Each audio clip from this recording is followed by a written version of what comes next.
Sir debate को open कर रहे हैं। सुरेंद्र राजपूत जी, आपने कहा कि जाति जीत की गारंटी नहीं है लेकिन समाज की गारंटी जरूर है।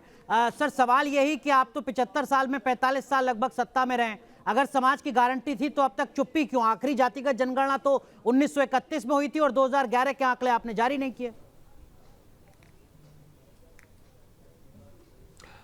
हमसे देरी हुई, इस गलती के लिए क्षमा मांगते हैं और ये बात बहुत स्पष्ट है। हम इसमें कहीं कोई भी दुराव छुपाव नहीं करते हैं। जाति जनगणना पहले भी होनी चाहिए थी और 2011 में हम लोगों ने जाति जनगणना की है अनुराग भाई। उसके आंकड़े हम इस वजह से नहीं जारी कर पाए कि वो टेबुलेशन में देर हो गई और हमने सारे आंकड़े जिस तरीके से नरसिम्हा राव साहब ने परमाणु विखंडन की सारी चीजें तैयार करके अटल जी को दे दी थी, उसी तरीके से हमने सारे आंकड़े करके वर्तमान की सरकार को 2014 में सौंप दिए थे। इन लोगों ने कहा था कि हम जाति जनगणना कराएंगे, लेकिन इन्होंने अपने झूठे अपने जुमले की वजह से उस दिन से लेकर के आज तक वो आंकड़े जारी नहीं किए। तो मैं तो बहुत स्पष्ट कहता हूं कि भारतीय जनता पार्टी जो जाति जनगणना के फेवर में थी, जिसके बड़े बड़े नेता चाहे गोपीनाथ मुंडे हो, चाहे राजनाथ सिंह जी हो, चाहे सारे लोग सब जाति जनगणना की बात करते थे, आज की डेट में मुकर क्यों गए? हमने तो कहा हमने देरी की, हम नहीं मानते थे पहले, हम तो कहते हैं इस बात को, ठीक है गलती करी हम, लेकिन भारतीय जनता पार्टी को क्या हुआ? इतने झूठे, डॉक्टर गुरु प्रकाश जवाब, प्रधानमंत्री जी अपनी जाति नकली ओबीसी को लेकर के। डॉक्टर गुरु प्रकाश जवाब दीजिए। राम मनोहर लोहिया के नारे को अगर अब राहुल गांधी आगे बढ़ा रहे हैं तो इसमें दिक्कत क्या है? आपको तो स्वागत करना चाहिए।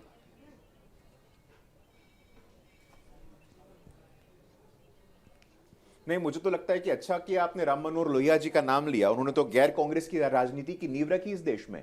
देखिए अनुराग जी, हमें बात समझने की आवश्यकता है। कांग्रेस पार्टी जब जब सत्ता में आती है, कांग्रेस पार्टी का आप इतिहास उठा के देखिए। जवाहरलाल नेहरू ओबीसी थे क्या? इंदिरा गांधी ओबीसी थी क्या? लाल बहादुर शास्त्री ओबीसी थे क्या? राजीव गांधी ओबीसी थे क्या? नरसिम्हा राव ओबीसी थे क्या? मनमोहन सिंह ओबीसी थे क्या? हम दावा के साथ कहते हैं देश को इतना ताकतवर प्रधानमंत्री ओबीसी समाज से मिला है तो अब मिला है। और कांग्रेस पार्टी के संस्कारों को समझने की आवश्यकता है। कांग्रेस पार्टी शुद्ध रूप से एक सामंतवादी संगठन है। वो इस बात को पचा नहीं सकती, वो इस बात को स्वीकार नहीं कर सकती है कि देश के संविधान के सर्वोच्च स्थान पे आदिवासी की बेटी बैठे, देश का प्रधानमंत्री एक ओबीसी का बेटा बने, वो इस बात को स्वीकार नहीं कर सकती है। डॉक्टर गुरु प्रकाश प्रधानमंत्री जी के सामान्य परिवार के होने पे टिप्पणी करती है, कभी आदिवासी होने के नाते राष्ट्रपति पे टिप्पणी करती है। डॉक्टर गुरु प्रकाश, इससे से जुड़ा एक सवाल है। भारतीय जनता पार्टी जब ये कहती है चुनावी रैली में कि तेलंगाना में अगर बीजेपी सत्ता में आई तो हम ओबीसी सीएम बनाएंगे, इस तरीके का ऐलान राजस्थान, मध्य प्रदेश, छत्तीसगढ़ में, उत्तर भारत में बीजेपी करने से क्यों बच रही है?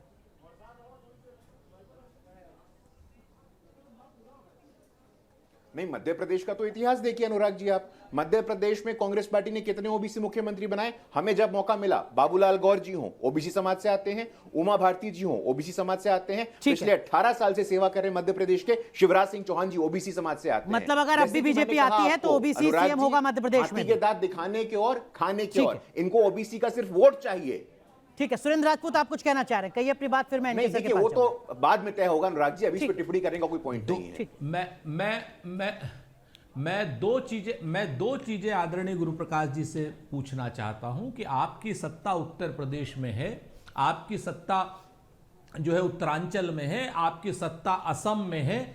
इन जिन जगहों पे आपकी सत्ता है उनमें से आप बता दीजिए। उत्तर प्रदेश में योगी जी को हटा करके आप केशव मौर्य जी को बना दीजिए, ओम प्रकाश राजभर को बना दीजिए, संजय निषाद को बना दीजिए, कौन रोक रहा है? हेमंत बिश्व शर्मा की जगह से आप ओबीसी को बना दीजिए, कौन रोक रहा है? पुष्कर सिंह धामी जी की जगह आप ओबीसी समाज के लोगों को बना दीजिए, कौन रोक रहा है? एक बात सुनिए सर, नहीं ये गलत बात है। ठीक है, अब मुझे 30 सेकंड और दीजिए। और दूसरा, नकली ओबीसी प्रधानमंत्री के नाम पर आप वोट लेना चाहते हैं, बिल्कुल नकली ओबीसी। नकली ओबीसी, मोदी जी ने मोदी जी को कहा कि मोदी जाति ओबीसी है और मोदी जी ने ओबीसी घोषित कर दिया। डॉक्टर गुरु प्रकाश, ऐसे अपनी कलम से सीधा सवाल सुरेंद्र राजपूत का सीधा जवाब बने हुए मोदी जी को डॉक्टर गुरु प्रकाश बताते हैं ओबीसी। देखिए